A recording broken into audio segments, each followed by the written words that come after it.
October 8th, 2017, 10 o'clock. 5 fires that broke out at around 10 p.m. and have forced hundreds of people to... My phone started blowing up.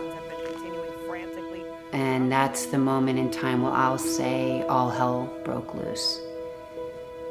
We had no idea what was going on. Staff was calling, they were being evacuated. People were calling me, and people were desperate to find out how they could get their animals off their mountainside.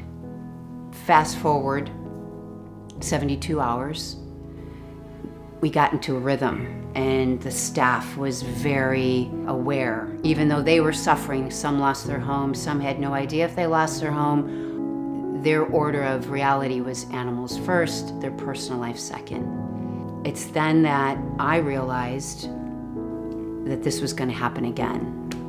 And it inspired me, it inspired our team, it inspired our valley to be prepared for the next disaster. There was over 3,000 animals evacuated. We heard about 6 horses that were on Tubbs Lane, so very close to the origin of the Tubbs fire. We have an incredible veterinarian, we have a transporter, she's fearless, and then we've got 3 or 4 jar staff. And the smoke is thick as pea soup. And there's planes flying over, about to drop fire retardant 5 miles up. All of Calistoga is evacuated, so any animals left are on their own. We decided at that moment, they're going with us. And these are semi-wild horses. As we're getting all of our gear out, we see that there's cats in the house, and there's a sheep that we didn't know about. And it occurred to me at that moment that, sure, the humans had to leave, but how do you leave your animals in that situation? So we went in.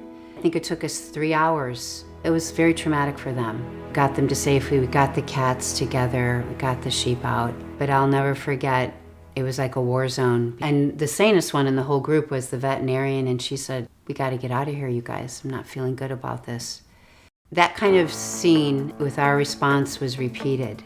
Scraping together trailers. We're gonna have our own trailers. Trailers for horses, stock trailers for farm animals. We need various other equipment that we will have at our new ranch. We need paneling for temporary sheltering. These, to me, are basics. And to make sure that we are partnering so effectively with our great rescue partners. When people think about Napa Valley, we are a world-class wine industry. We're a world-class philanthropy. And here we are, Napa Valley's burning. And Jameson Animal Rescue really decided at that moment that Winapalooza Fund in Need was going to go to disaster relief and preparedness. Raise those paddles high, bring money in and make sure we have the right funding so when we get the call, we can help them. We don't want those animals being left behind. This is not just for Napa County. We want to be able to help others. They need us, we're there for them. We can't fathom not being able to help others in these crises.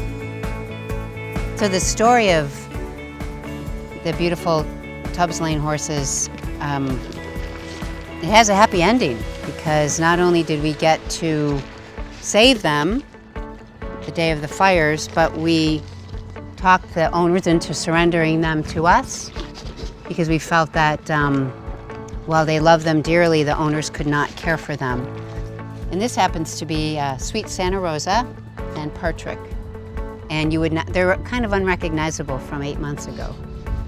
They were all a little broken. What good is Jameson Animal Rescue if we can't be here for them when they really need us in a disaster? And so your support of our work and our mission and the new heightened danger of fires and earthquakes and what that means to animals is most important.